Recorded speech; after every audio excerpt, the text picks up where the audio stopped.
детстве я всегда мечтала быть волшебницей. Добро надо просто делать, а не хвастаться добром. Если ты будешь сидеть рядом со своим сыном и рыдать, ты ему ничего не дашь. Это без слез невозможно рассказывать. Обычно у людей либо большое сердце, либо золотые руки. Но у нее и то, и еще и голова офигенно работает. Очень хотелось, чтобы все женщины были счастливыми. А если я на сегодняшний день востребована в своей профессии, то этим всем я обязана Наталье Михайловне. И в 60 лет я решила открыть собственный бизнес. Она пригласила меня к нотариусу и вручила мне ключи. Нотариус, который оформлял эту сделку, отказалась брать деньги, она свою лепту хотела внести. И как здорово, что в свое время была организована ассамблея народа Казахстана.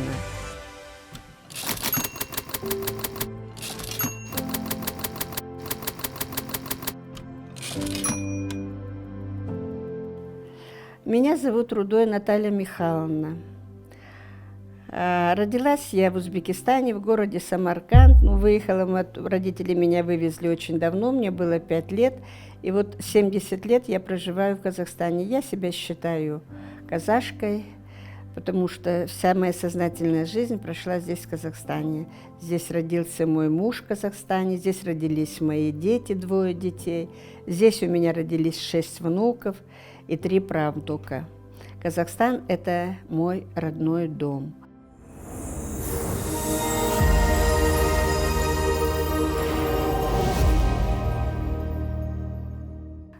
Так получилось, что я выбрала такую самую обыденную профессию, которая очень нужна людям. Самая мирная, самая необходимая. Я технолог общественного питания. Я в 1966 году закончила технологический техникум алматинский. И вот с 7 марта 1966 года я работаю в общественном питании. За весь период своей деятельности я ни разу не изменила своей профессии. Другой работы я не знаю. Вот как-то в старину такое выражение было: «Пироги должен печь пирожник, сапоги шить сапожник». Но я следую вот таким словам. Я занимаюсь только своей работой. Причем я ее очень люблю, эту работу. И сейчас этой работой занимаются уже мои дети. Уже 2 мои внучки получили высшее образование, тоже занимаются со мной этой работой.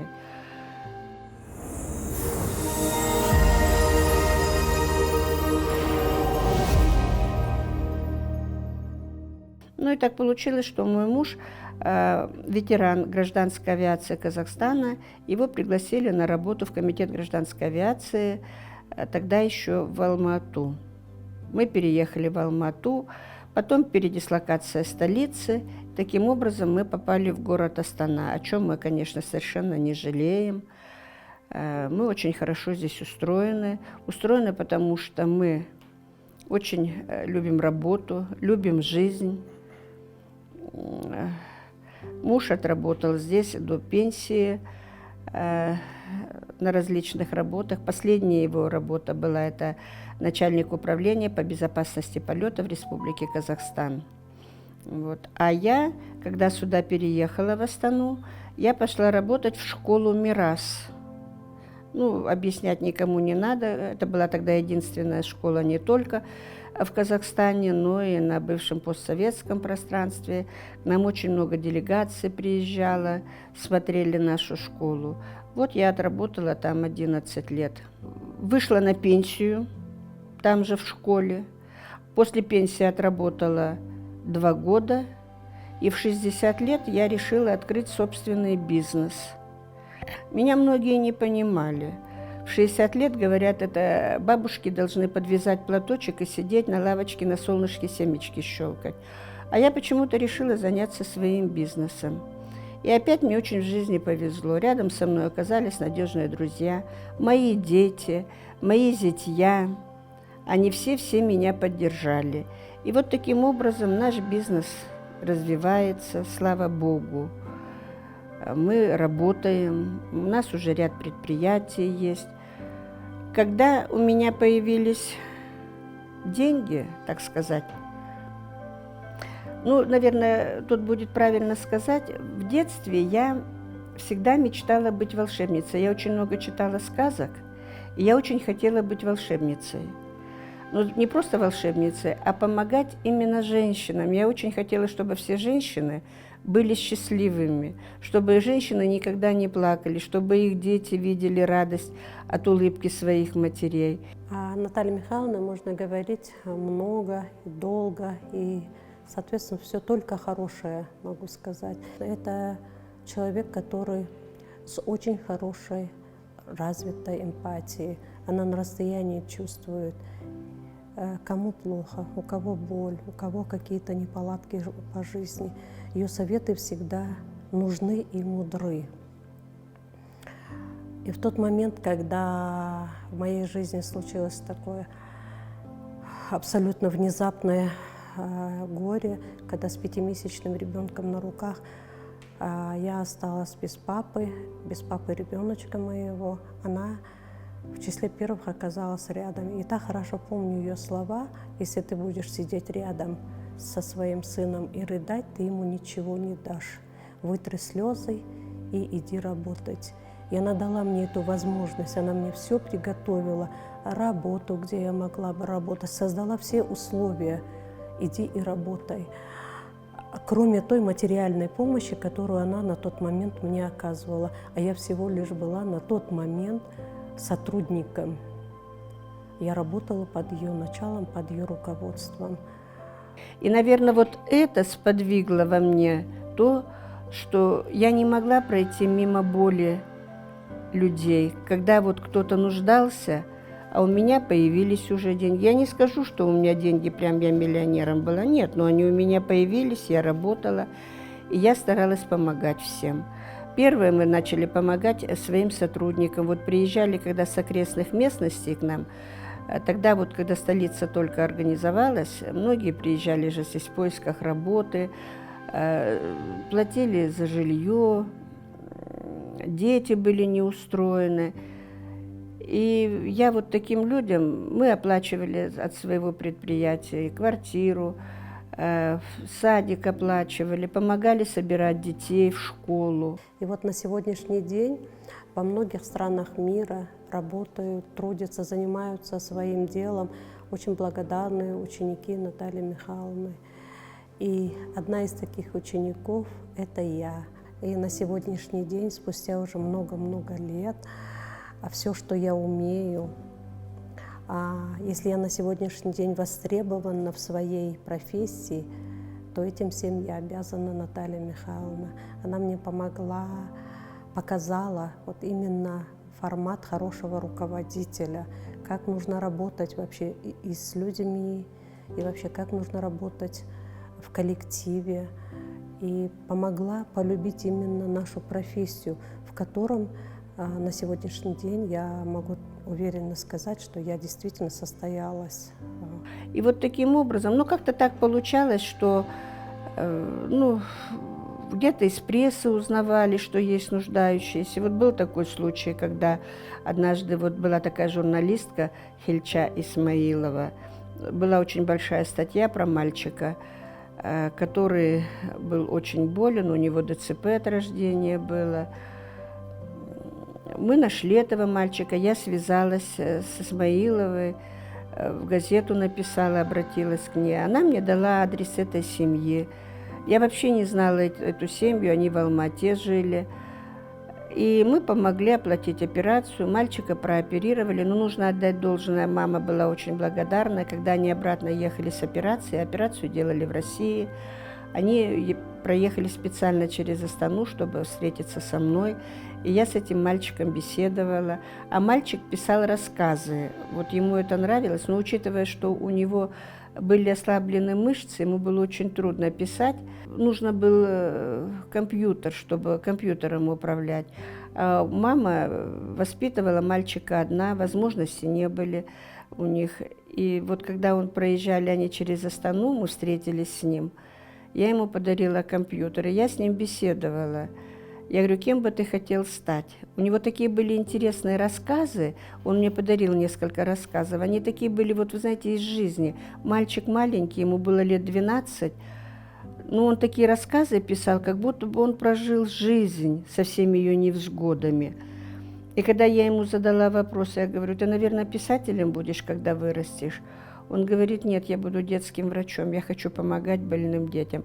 Вот знаете, когда вот помогаешь таким людям, и когда видишь результаты того, что вот выздоравливают дети, жизни радуются, хочется еще больше сделать, хочется еще больше помочь.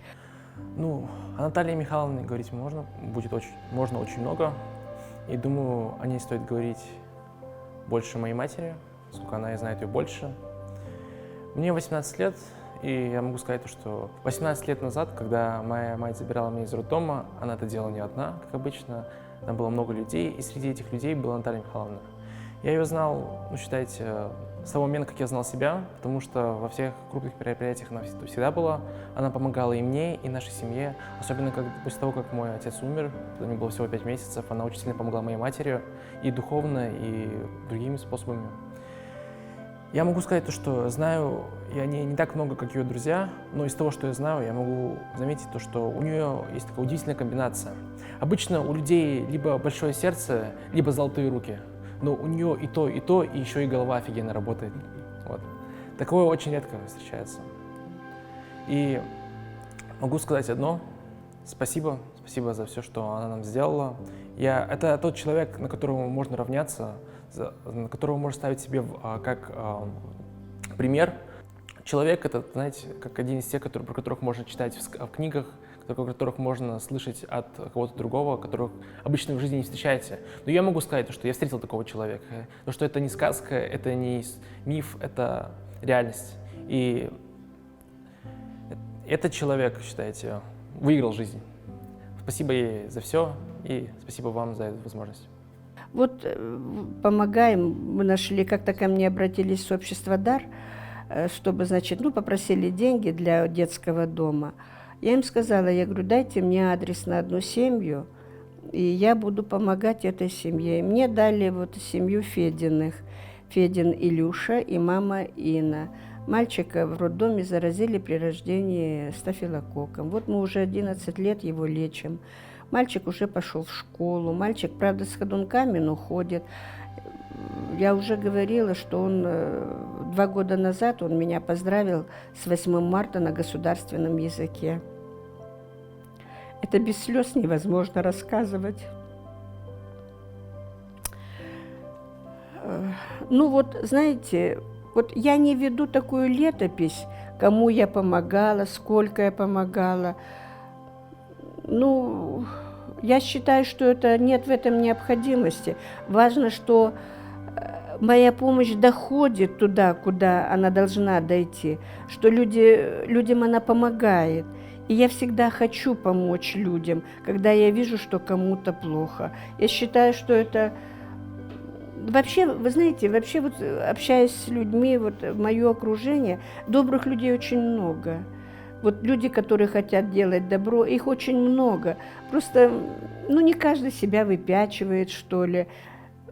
Принято так говорят, сделал добро, брось его в воду. Вот поэтому, наверное, вот это вот то, что у меня в детстве было желание сделать всех женщин счастливыми, вот это желание помогать всем во мне сохранилось по мере возможности. Когда ко мне обращаются с просьбой, я стараюсь не отказать. Дорогая наша уважаемая, любимая Наталья Михайловна, я очень рада, что я с большого экрана могу вам передать привет от меня с Илюшей, сказать вам еще раз огромное спасибо и выразить свою материнскую благодарность за все, что вы для нас сделали. В первый раз мы с вами познакомились, когда Илюше было около 3 лет. Сейчас Илье 12 лет, и на протяжении этого длительного времени вы всегда с нами, вы всегда нам протягиваете свою руку помощи, вы нас поддерживаете. И сейчас мы тоже находимся в Сакуре, в Челябинске. На это лечение вы также нам оказали материальную помощь. Я вас благодарю, я вам говорю огромное спасибо. У вас просто огромное доброе сердце, как вселенная. У вас чуткая душа, наверное, бесконечная, как космос. Вы всегда были с нами близки. Вы чувствуете материнскую боль. Вы разделили с нами свое благосостояние и оказываете всегда материальную помощь. Я вас благодарю. Я очень рада, что мы с вами знакомы. И от всего своего сердца хочу вам пожелать всего только самого наилучшего, доброго. Рассказывать о благотворительности можно, конечно, много. Я даже не могу сейчас и вспомнить, кому еще помогала. Вот однажды я приехала в Кентау. Мне мои друзья говорят, что в Кентау полностью развалилась православная церковь. Есть еще взрослые люди, которые, ходят там. Все-таки наша жизнь, она должна соответствовать в соответствии с Богом. Вот, а церковь развалилась, там практически служить нельзя было. Я восстановила эту церковь. Я перечислила деньги, эту церковь восстановили. Вот обратился батюшка, что там ему иконы нужны. Я в Грецию обратилась, потому что в нашем городе было очень много греков, которые выехали на ПМЖ в Грецию. Вот, они там сделали икону, очень значимую, передали. И как я уже говорила, женщина одна оказалась в тяжелой жизненной ситуации на улице с 3 детьми. Я тоже выехала, квартиру ей купила. Я Каирова Узода, проживаю в городе Кентау. 5 лет назад я осталась без мужа, с 3 детьми. Осталась без жилья. Наталья Михайловна Рудой купила мне вот эту двухкомнатную квартиру.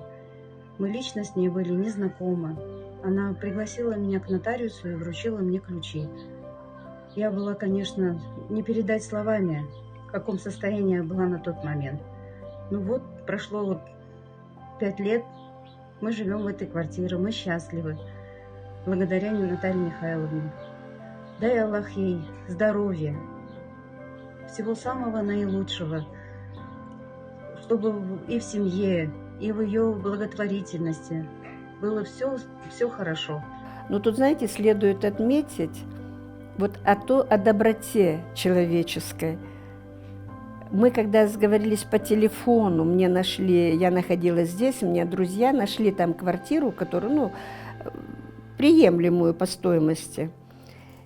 И я знала, сколько это стоит квартира. Я приехала, когда оформлять сделку, куплю-продажу нотариуса, и хозяйка квартиры, которая продавала ее, она, когда узнала, что я просто чужому человеку покупаю квартиру, она на 400 тысяч с меня взяла меньше. Это для Кентау очень большие деньги. Нотариус, который оформлял эту сделку, отказалась брать деньги, она свою лепту хотела внести. Секретарь, которая печатала документы, она не взяла деньги, тоже свою лепту. Это я к тому говорю, что добрых людей очень много, просто, видимо, они не всегда видны, потому что, как-то доброту неприлично выпячивать. Добро надо просто делать, а не хвастаться добром. И жизнь намного добрее будет. Так получилось, что когда мы сюда переехали, с нами была наша первая внучка, она все время с нами была. Мы же жили на юге Казахстана, и очень красивый обычай такой есть у южных казахов, когда первого внука забирают родители. Мы очень уважаем эти все обычаи. Мы первую внучку забрали себе, она все время с нами ездила. И когда мы сюда в Астану приехали, нужно было отдать ее в школу. И так получилось, что где мы жили, рядом с нами оказался украинский учебный центр, 47-я школа. И мы туда отдали, хотя я к Украине никакого отношения не имею, мы чисто русские люди. Мы отдали туда свою внучку. Потом подросли, еще подъехала вторая дочь сюда, и ее 2 детей мы туда дали. То есть в этой украинской гимназии у нас выучились 3 внуков. И вот когда мои дети там учились, внуки в смысле, я 14 лет была там председателем родительского комитета. Вот такая активная была бабушка. Мы очень большую работу делали, и у нас здесь был да, организовали вот на базе нашей вот этой школы было организовано вот объединение «Оберег». У истоков был такой здесь литошка Николай Ильич. Вот у истоков образования этого оберега был Николай Ильич. К сожалению, он рано ушел из жизни. Уже в этом году оберегу было 20 лет. Как я уже сказала, я у истоков этого оберега. Значит, работу проводим мы очень большую, очень интересную. Вот как темп нам задал Николай Ильич, это национальная культура, воспитание в этом духе, язык, ну вот традиции все. Вот сейчас возглавляет у нас этот оберег Ширмер Тамара Викторовна. Я являюсь заместителем председателя там. Тоже я делаю там, ну я в основном финансово помогаю оберегу, потому что у меня есть еще и другие службы, где я нужна, так сказать. Вот я помогаю финансово. Я вот помогала костюмы приобрести. У нас в обереге народный хор, ансамбль танца. Постоянно занимаем призовые места. Очень много дипломов у нас в обереге. У нас есть воскресная школа, где изучают язык дети. В общем-то, мое участие в обереге сводится к финансовым вопросам. Я помогаю финансово, потому что это же все вот эти объединения, они общественные. Вот. Мы вот, я говорю, вот недавно, вот буквально мы отметили 20 лет уже нашему оберегу. И я вам скажу, что, вот знаете, вот очень правильно, я, наверное, как-то сумбурно, что ли, говорю, вот мы находимся в Доме дружбы. Вот если вдуматься, как это здорово, Дом дружбы. А если глубже вникнуть, когда мы здесь собираемся, все объединения, все национальности, которые живут на территории нашей страны, и когда мы приходим сюда в национальных костюмах, со своими традициями, со своей кухней, со своими блюдами, и когда мы все здесь приходим, мы рады видеть друг друга. И это так значимо на фоне сегодняшней жизни, на фоне происходящих всех событий. У нас нету здесь казахов, у нас нет узбеков, у нас нет чеченцев, у нас нет украинцев. У нас есть граждане Казахстана, которые любят жизнь, которые любят все, что нас окружает, которые любят мир и хотят много для этого сделать. Это так символично, что у нас есть Дом дружбы. И как здорово, что в свое время была организована ассамблея народа Казахстана. Это так здорово, ведь нигде, ни в одной республике бывшей Советского Союза нет такой ассамблеи. Как это здорово сплачивает. Это вот просто на фоне вот нашего Казахстана надо просто всем учиться, надо перенимать наш опыт. А если бы это было сделано, не было бы тех событий, которые мы сейчас наблюдаем, которые мы сейчас слушаем, потому что нам бы некогда было заниматься враждой друг с другом, а мы бы просто занимались бы развитием своего объединения, что-то новое внедряли, что-то интересное. Вот у нас на базе ассамблеи существует очень много секций, в том числе вот комитет матерей. Совет матерей. Ну, так получилось, что я вот от оберега меня выдвинули в Совет матерей. Вы знаете, сколько у нас много работы?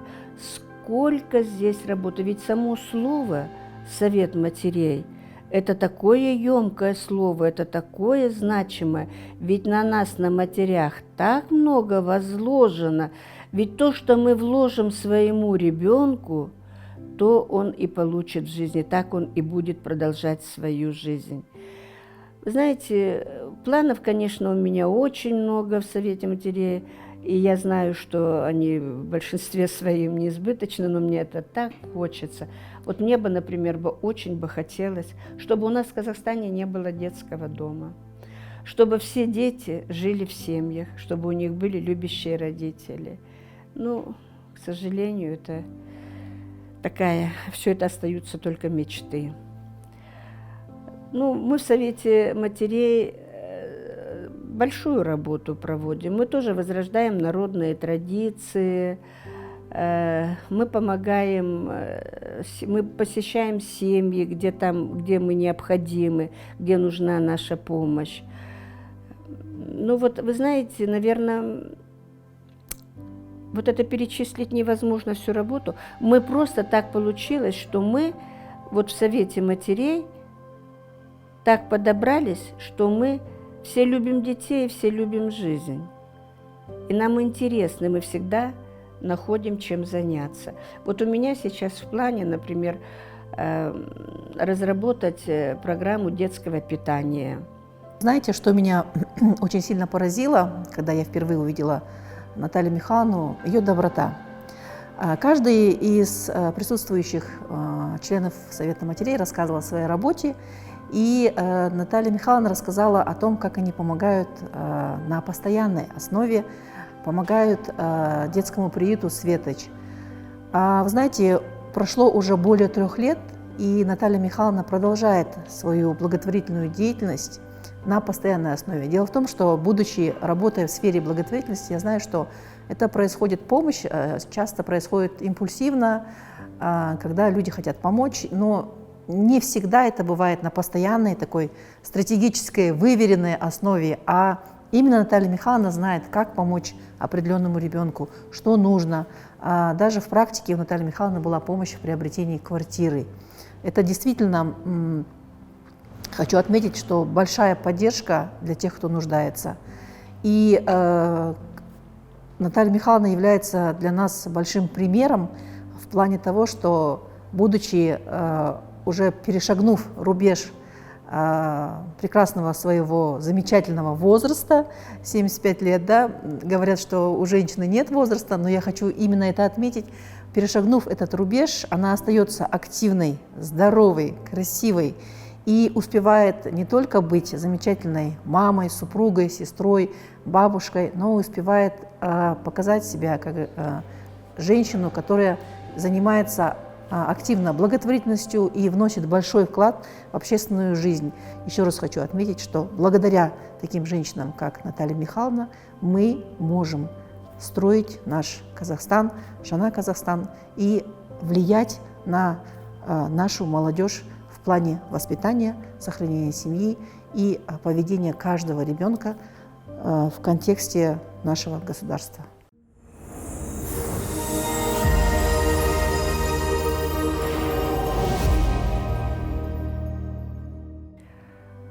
И еще я хочу еще раз подчеркнуть, мне, наверное, в жизни очень повезло, что я живу в Казахстане. Казахи – это такой народ, ну, добрый народ казахи, добрые. И вот, мне кажется, я бы уже нигде никогда не смогла жить. Вот здесь моя родина, здесь мои дети, здесь мои близкие, здесь мои друзья. Это ведь так здорово, когда утром выходишь. Вот я, например, еще очень люблю, ну, у меня есть хобби, одно из них у меня, я люблю цветы в любом виде, ну, в смысле живые. Я у себя дома столько цветов выращиваю, у меня так много цветов. Если кому-то интересно, приходите ко мне в гости, я вам покажу. Я тоже считаю, это одно из моментов миролюбия. Цветы – это жизнь, это красота. Двери Натальи Михайловны дома, да, всегда открыты. Это очень открытая, дружелюбная, светлая семья. И в любое время, когда приходишь, если ты с утра пришел, Наталья Михайловна приготовит кофе. Пришел днем, Анатолий Иванович придет с компотом, с чаем, с разновидностями, с медами. Пришел вечером, обязательно будет там что-то вроде бишбармака. Если это будет айт или ораза, да, они обязательно делают айт шалада, елдерді шақырады, молла келеді. И вот такие застолья бывают, такие дружелюбные, да, в такой прекрасной атмосфере, да, и дастархан у них всегда вот, это как скатерть-самобранка, только успеешь к воротам подъехать, уже дастархан накрыт, это такое вот гостеприимство у них.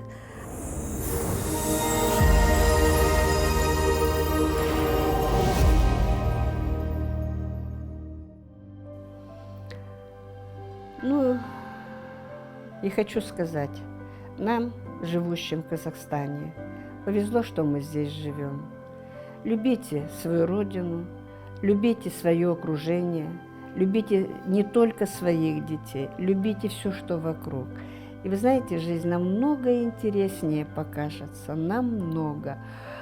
А я, поскольку, мне уже возраст, мне уже 76-й год, я веду очень активный образ жизни, я очень люблю ездить, люблю интересоваться многим, потому что я очень боюсь сидеть на месте. Я живу по принципу «старость меня дома не застанет». Вот. И сколько мне еще отпущено, я буду творить добро, я буду заниматься спонсорской помощью, насколько мне это позволит мои финансовые возможности. Я буду помогать людям. И знаю, что люди всегда мне ответят только добром.